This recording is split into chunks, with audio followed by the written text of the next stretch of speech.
नमस्ते। आज जो टॉपिक डिस्कस कर रहे हैं वो है स्टेट। स्टेट जो परिभाषा कॉन्स्टिट्यूशन में दी गई है। सबसे पहले part 3 of the constitution deals with fundamental rights which are the restriction on the power of legislature, executive and judiciary that no one can encroach upon this part.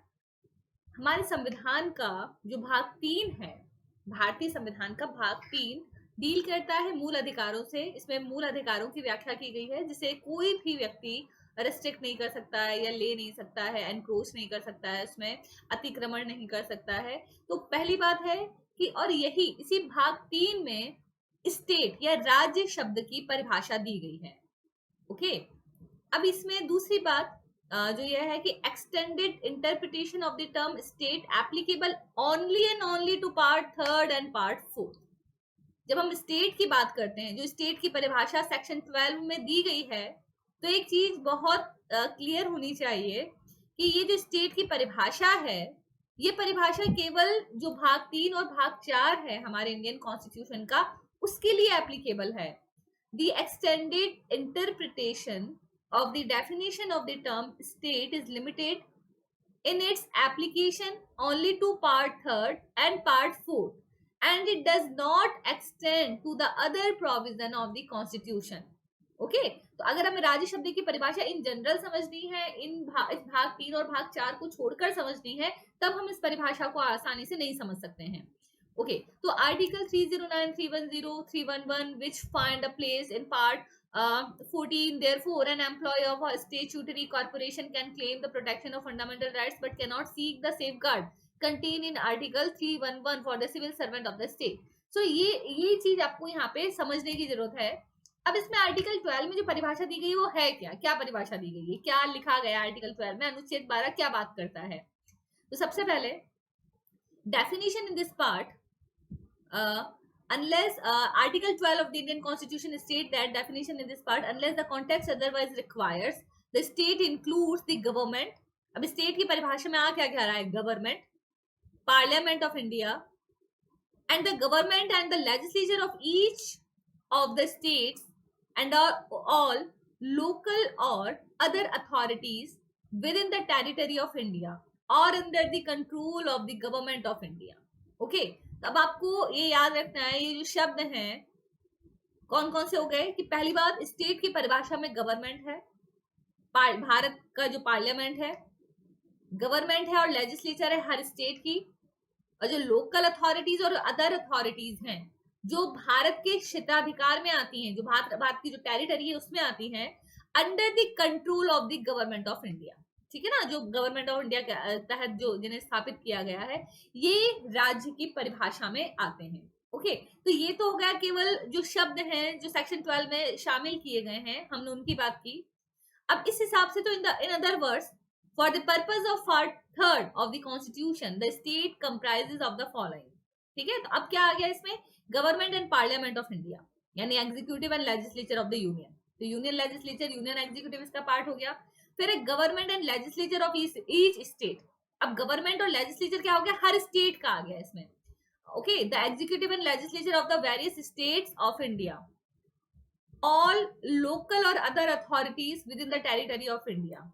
ठीक है, तो all local and other authorities आ गया, all local and other authorities who are under the control of the government of India. तो इस प्रकार से ये 4 भागों में हम सेक्शन 12 को बांट सकते हैं। ठीक है ना, कि अब इसमें भी one by one government, parliament, union level की बात करें, गवर्नमेंट, लेजिस्लेचर, हम स्टेट लेवल की बात करें, लोकल और other authorities with in India, territory जो भारत की जो टेरिटरी उसमें स्थापित किए गए उसकी बात करें, और फिर हम बात कर रहे हैं local and other authorities who are under the control of the government of India. They may be not established in the territory of India, but they are under the control of government of India. Okay, तो इन 4 भागों में state की परिभाषा को परिभाषित किया जा सकता है।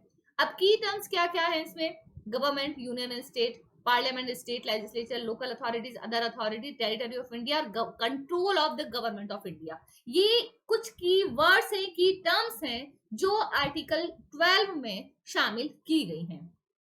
ओके, सबसे पहले आ जाते हैं पार्लियामेंट, संसद की हम बात करते हैं। The parliament comprises of the president of India, the lower house of the parliament that is Lok Sabha, और जो अपर हाउस है राज्यसभा, तो पार्लियामेंट कौन कौन हो गया? पार्लियामेंट 3 जनों से मिलकर बना है। पहला है प्रेसिडेंट, दूसरा है राज्यसभा, तीसरा है लोकसभा। तो राज्यसभा, लोकसभा, प्रेसिडेंट, इन तीनों को मिलकर पार्लियामेंट एस्टेब्लिश होता है। अब है एग्जीक्यूटिव, दूसरा हो गया है एग्जीक्यूटिव। अब एग्जीक्यूटिव में कौन आ गया? कार्यपालिका में it is the organ which implement the laws pass by the legislature. तो जो लॉज को इम्प्लीमेंट करने का काम करता है, तो ये वो भाग हो गया, ये वो अंग हो गया गवर्नमेंट का जिसका काम है लॉ को इम्प्लीमेंट करना। Okay, law pass by the legislature and the policies of the government. The rise of the welfare state has tremendously increase the functions of the state and in reality of the executive. In common uses, people tend to identify the executive with the government. In contemporary times, there has taken place, ठीक है ना, there has taken place कि where we are considering executive as the part of the government. So they are, but the main role of the executive is to implement the laws made by the legislature. Okay, तो अब executive की जब हम बात करते हैं तो यहाँ पे आपको ये याद रखना होगा कि एग्जीक्यूटिव का कार्य क्या हो गया कि जो सरकार के द्वारा जो कानून बनाया गया, जो पॉलिसीज बनाई गई लेजिस्लेचर के द्वारा, उनको इम्प्लीमेंट करना। अब आ गया लेजिस्लेचर, जो हमारी कानून जिनके द्वारा बनाया जा रहा है लेजिस्लेचर के द्वारा। The legislature is the organ of the government which enacts the laws of the government. जो कानूनों का निर्माण करता है, कानून इनेक्ट करता है। It is the agency which has the responsibility to formulate the will of the state and vest it in legal authority and force it and force. In simple words, the legislature is that organ of the government which formulates laws. Legislature enjoys a very special and important in every democratic state. It is the assembly of the elected representatives of the people and representation national public opinion and power of the people. Okay, अब basically legislature की हम बात कर रहे हैं तो ये government का वो ऑर्गन हो गया जो कानून बना रहा है, ठीक है ना। तो कानून का निर्माण करना, पॉलिसीज का निर्माण करना, और इसके पास एक इम्पोर्टेंट और मतलब ये एक इम्पोर्टेंट पावर है कि कानून को बना सकता है। And it is the assembly of the elected, ये बेसिकली क्या है, it is the assembly of the elected representative of the people and represented national public opinion and power of the people. Okay, अगला आ गया हमारा government की बात करते हैं। द लॉ मेकिंग और legislative branch and the administrative और executive branch and the enforcement और judiciary branch and organization of society. Lok Sabha, lower house, Rajya Sabha, upper house from the legislative branch. Indian president is the head of the state, okay, and exercises his or her power directly or through officers subordinate to whom. The Supreme Court, High Courts and many civil, criminal, family courts at the district level from the judiciary. तो government क्या हो गई? सरकार। तो सरकार में ये सारे भाग सरकार के हो गए, ठीक है ना, जो देश चलाते हैं, ठीक है। The law making branch, the legislative branch, the administrative और executive branch, the law enforcement, judicial branch, organization of society, everything is the part of government. Okay, तो वो इसकी श्रेणी में आ गए। अब स्टेट लेजिस्लेचर, अगला जो शब्द था इसमें सेक्शन जो आर्टिकल 12 में जो एक परिभाषा में जो स्टेट लेजिस्लेचर की बात करें, the legislative body at the state level is the state legislature. It comprises of the state legislative assembly and the state legislative council. Okay, अब लोकल अथॉरिटी, जो परिभाषा में जो थोड़ा सा अगर हम डाउट करते हैं कि इस चीज को समझने में जहाँ पे थोड़ी सी दिक्कत आती है, वो वर्ड है लोकल अथॉरिटीज। लोकल अथॉरिटीज का क्या अर्थ हो गया? तो before understanding what a local authority is, it is important to define authorities. तो लोकल अथॉरिटीज को हम बाद में समझेंगे, पहले हम समझें अथॉरिटी क्या है, अधिकारी कौन है, अधिकारिता क्या है। तो अथॉरिटी को पहले समझना जरूरी है। According to Webster's dictionary, authority means a person. What is the meaning of authority? Authority means a person or body exercising power to command. ठीक है, कोई व्यक्ति या कोई निकाय जो कमांड, पावर टू कमांड, ठीक है, एक्सरसाइजिंग पावर, मतलब जो कमांड जो आपको दिया गया है, जो आदेश है, उसकी अनुपालना में अपने अधिकारिता उपयोग में ले रहे हो। तो ऐसा कोई व्यक्ति जिसके पास कोई अधिकार हो, अधिकार से संप्रभु का आदेश के तहत दिया गया हो, यानी सरकार के द्वारा आदेशों का पालन करने वाले जो लोग हैं, जिनके पास कोई पावर है, they are known as authority, वो अधिकारी माने जाते हैं। अथॉरिटी क्या है? अधिकारिता। अधिकारिता क्या है? अधिकारी कौन है? अधिकारी कौन है? जिसके पास कोई पावर है। पावर किसके पास है? जिसे दी गई, दी किसने? कमांड। कमांड कौन है? गवर्नमेंट। तो ऐसे व्यक्ति जिसके पास कोई पावर है, ऐसा व्यक्ति भी हो सकता है, व्यक्तियों का समूह या कोई निकाय भी हो सकता है। Okay, when read under article 12 the word authority means the power to make laws. तो अगर आर्टिकल 12 में अगर हम पढ़ रहे हैं तो what is the meaning of local authority? Power to make laws और orders, regulations, bylaws, notifications, etc. which have the force of law. ठीक है, जो क्या है? which have the force of law. It also includes the power to enforce those laws. Okay, अब local authorities, ये हमने क्या देखा है? अथॉरिटीज। अब हम लोकल अथॉरिटीज की बात करें। लोकल अथॉरिटीज को फिर कॉन्स्टिट्यूशन में डेफिनेशन नहीं है, लेकिन इसकी definition section 331 of the general clauses act 1897 में दिया गया है। साधारण खंड अधिनियम का धारा 3 के खंड 31 में लोकल अथॉरिटीज की परिभाषा दी गई है ना। स्थानीय अधिकारिता की जहां बात करें, लोकल का मतलब स्थानीय। Local authority shall mean a municipal committee, district board, body of commissioner or other authority legally entitled to or entrusted by the government within the control of management of a municipal or local fund. Okay, अगर municipality हो गई, क्या हो गई? Local, स्थानीय, particular स्थान के अधिकारिता है ना। बॉडी ऑफ कमिश्नर हो गया और एंट्रस्टेड बाय द गवर्नमेंट, जिसको गवर्नमेंट ने कोई पावर दे रखी है, control of the management of a municipal और लोकल फंड, जिसके पास कोई म्यूनिसिपल फंड है, लोकल फंड है, तो ऐसे व्यक्तियों की जो ग्रुप है, निकाय है, उसे हम लोकल अथॉरिटी मान सकते हैं। ओके, अब लोकल अथॉरिटी में क्या कह सकता है? Local government. तो लोकल अथॉरिटी का अगर परिभाषा देखी जा रही तो उसमें आ क्या सकता है? Local government. अब लोकल कहाँ लोकल? किसी शहर में, किसी गांव में, कहाँ पे लोकल?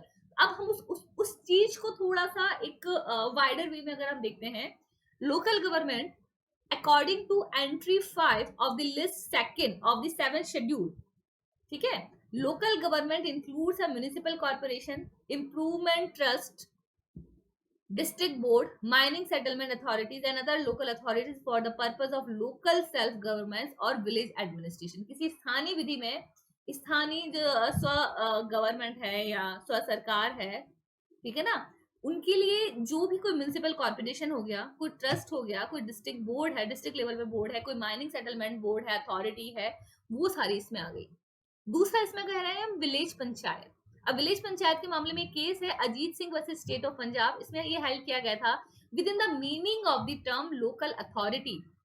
ठीक है ना, अगर लोकल अथॉरिटी की बात की जाए तो पंचायत भी लोकल अथॉरिटी में आएगा। ठीक है, तो पंचायत लोकल अथॉरिटी में आती है या नहीं आती, इसके लिए हमारे पास एक जजमेंट है Ajit Singh versus state of Punjab, जिसमें क्या हेल्ड किया गया था कि with in the meaning of the term local authority village panchayat is also included.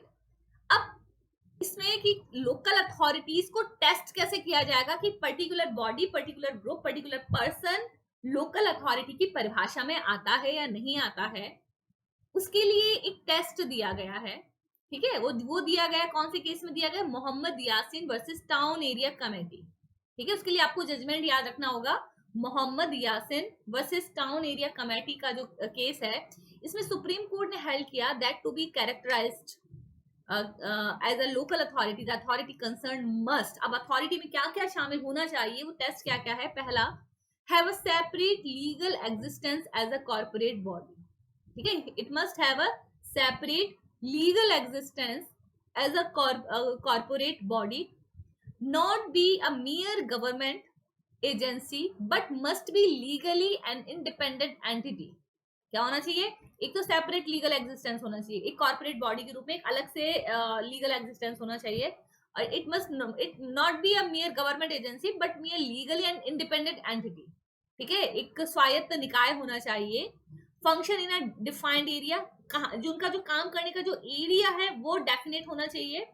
B Holi और पार्टली, डायरेक्टली और indirectly elected by the inhabitants of the area, enjoy a certain degree of autonomy, completed or partial, be entrusted by statute with such governmental functions and duties as are usually entrusted to locally like health। अब local subject क्या हो गया? Local हो गया कि town planning हो गया, market हो गया, ट्रांसपोर्टेशन हो गया, एजुकेशन हो गया, हेल्थ हो गया, हॉस्पिटल हो गया, सैनिटाइजेशन हो गया, ठीक है ना, क्लीनिंग हो गया, वेस्ट मैनेजमेंट हो गया, ये लोकल एरियाज के सब्जेक्ट मैटर हैं।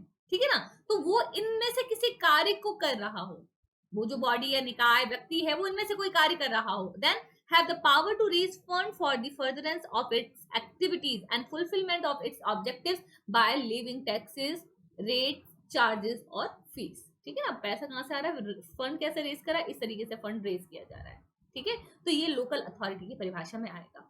अब इसमें अगली बात कही गई अदर अथॉरिटीज। अब अदर अथॉरिटीज में क्या आएगा, the term other authorities in article 12 has nowhere been defined neither in the constitution nor in the general clauses act nor in any statute of India. There its interpretation has caused a good deal of difficulty and judicial opinion has undergone changes over time. So other authorities की परिभाषा आपको अलग अलग तरीके से मिलेगी, क्योंकि इसकी कोई परिभाषा एक परफेक्ट डेफिनेशन आपको कहीं नहीं दी जा रही है। So in the University of Madras versus Shantabai, the Madras High Court evolved the principle of ejusdem generis. It means of the like nature. एक जैसी चीजें, समान चीजें, समरूप चीजें, ठीक है ना। तो ऐसी चीजें जिसमें कोई ना कोई सिमिलैरिटी हो, तो ejusdem generis का एक रूल है। जनरली हम इसे जब लीगल मैगजीन्स पढ़ते हैं उसमें इसको काफी इंपॉर्टेंस दी जाती है, ejusdem generis। So it means that only those authorities are covered under the expression other authorities which perform governmental or sovereign function. तो ऐसे ही कोई भी बॉडी जो गवर्नमेंटल या सोवरेन फंक्शन परफॉर्म करती है, they are known as other authority. Further it can not be include person, natural और juristic, for example unaided universities, ठीक है, उसमें ये शामिल नहीं होगा। इस तरह के एग्जांपल दिया गया है। दूसरा उज्जमबाई का केस जो था, उज्जमबाई केस लीडिंग जजमेंट है, मतलब काफी आपको याद रखना है इस परिभाषा के तहत। तो in the case of Ujjambai versus state of UP, the court reject the above restrictive scope and held that the ejusdem generis rule could not be resorted to the interpretation other authorities. Ujjambai case में क्या कहा गया कि हम ejusdem generis का जो की जो परिभाषा है, जो आपको पिछले इस केस में दी गई थी university of Madras versus Shantabai, वो केस ये परिभाषा इस पर एप्लीकेबल नहीं होगी, ठीक है ना। तो ejusdem generis के rule could not be resorted to the interpretation of other authority. The bodies named under article 12 to have no common genus running through them and they cannot be placed in one single category on any rational basis. अगला इसमें case है Rajasthan electricity board versus Mohanlal. The supreme court held that other authorities would include all authorities created by the constitution or statute on whom powers are conferred by law. Such statutory authorities need not be engaged in performing government or sovereign functions. The code emphasized that it is immaterial that the power conferred on the body is of a commercial nature or not. Okay. अब एक महत्वपूर्ण प्रश्न जो हम हमेशा पूछते हैं, क्या जुडिशरी स्टेट की डेफिनेशन में आएगी, ठीक है, क्योंकि अगर स्टेट की डेफिनेशन में आएगी तो we can apply chapter 3 part 3 of Indian constitution against judiciary. तो क्या जुडिशरी इसका पार्ट है? अब देखिए एक जनरल डिस्कशन है, in America it is well settled that judiciary is within the prohibition of 14th amendment. The judiciary is said, though not expressly mentioned in article 12, it should be included within the expression other authorities. Since court are set up by the statute and exercise power conferred by law, it is suggested that the discrimination may be brought about even by judiciary and inhibition of article 14 extended to all actions of the state, denying equal protection of the laws, whether it be action of action of any one of the three limbs of the state. Okay. Although there is no specific mention of judiciary in article 12, legal experts are of the opinion that the judiciary should be included in the definition of the state. According to one school of the thoughts, the Supreme Court has the power to make rules, to regulate practice and procedure of the court, appoint its own staff and decide its service condition as mentioned in article 147 146 of the Indian Constitution. Hence it performs the role of a state. ठीक है। अब कोई high court दिखेगा, high court क्या कर सकता है, अपने जो कर्मचारी हैं, जो स्टाफ है, उसको खुद अपॉइंट कर सकता है। तो उसमें क्या हो गया, तो हाई कोर्ट के द्वारा क्या हो रहा है कि कोई जो काम है स्वायत्तता से कर रहा है, अपने स्टाफ को अपॉइंट कर सकता है, उनकी सर्विस कंडीशन डिसाइड कर सकता है, तो ये भी स्टेट ही हुआ। ओके। तो hence it performs the role of a state. So we should consider judiciary as a state. In one of the latest observations, the apex court has held that the judiciary can be considered as a state as far as its rule-making power is concerned, but it would not be considered so when it is exercising its judicial power.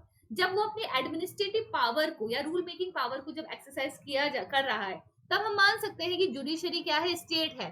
लेकिन जब वो अपना judicial decision पास कर रहा है, किसी matter को निपटा रहा है, उस समय हम जुडिशरी को नहीं मान सकते कि वो स्टेट है। तो ये एक अलग ओपिनियन इसमें दी गई है।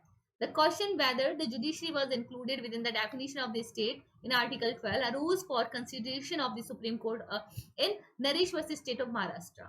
It was held that even the court is the state. A writ under Article 32 cannot be issued to High Court of competent jurisdiction against its judicial order, because such order cannot be said to violate fundamental rights. Mr. S.M. Sirve is of the opinion that the judiciary should be included the definition of the state, and a judge acting as a judge is subject to the writ jurisdiction of the Supreme Court. तो अब यहाँ पे आपको याद रखना है कि suppose एक हाई कोर्ट ने कोई ऑर्डर पास किया है, ठीक है ना, तो अगर अगेन कोई व्यक्ति हाई कोर्ट के अगेंस्ट कोई पिटिशन नहीं कर सकता है कि the order of the high court is against, it is violative of fundamental rights, ठीक है ना। तो अब हाई कोर्ट के अगेंस्ट हाई कोर्ट के पास से फिर से आप पहुंच रहे हो, तो यहाँ पे क्या हो जाएगा, यहाँ पे चीजें क्लियर नहीं रहेंगी। तो जब एक हाई कोर्ट कोई रूल बना रहा है, ठीक है ना, रूल में बना रहा है, अपने स्टाफ को अपॉइंट कर रहा है, अपॉइंटमेंट की कंडीशंस बना रहा है, उस समय हम we can consider it as state. But जब अपनी जुडिशियल कैपेसिटी में as a judicial officer, as a judicial bench, they are passing any judgment, they are not state. तो ये इसमें जो चीज है इसमें कही जाती है। इसमें जजमेंट हो गए Naresh versus state of Maharashtra का जो केस है वो हमने इसमें डिस्कस किया। इसके अलावा आर्टिकल 12 में Rajasthan electricity board Mohanlal Ujjambai versus state of UP, और university of Madras versus Shantabai, और Mohammed Yasin versus town area committee. तो और इससे पहले जो होगा एक जो केस है इसमें अजीत सिंह वाला केस, वो, और ये कुछ इंपॉर्टेंट जो जजमेंट्स है जो इसमें इंक्लूड करने की कोशिश की गई है, ठीक है। अब हो गया इसमें आगे, it can be noted that the judicial decision of a court cannot be challenged as being violative of fundamental rights, but an administrative decision or a rule made by judiciary can be challenged as being violative of fundamental right if that be supported by facts. This is because of the distinction between the judicial and non-judicial function of the court. Okay अब अगला इसमें case देखते हैं कि Naresh Shridhar मिराकजर versus state of Maharashtra का जो case है। 9 जजेस bench of the supreme court has held that the judicial decision pronounced bye अ जज of a competent jurisdiction in or in relation to a matter brought before him for adjudication cannot be affect the fundamental rights of the citizen, and since what the judicial decision purports to do is to decide the controversy between the parties brought before the court and nothing more.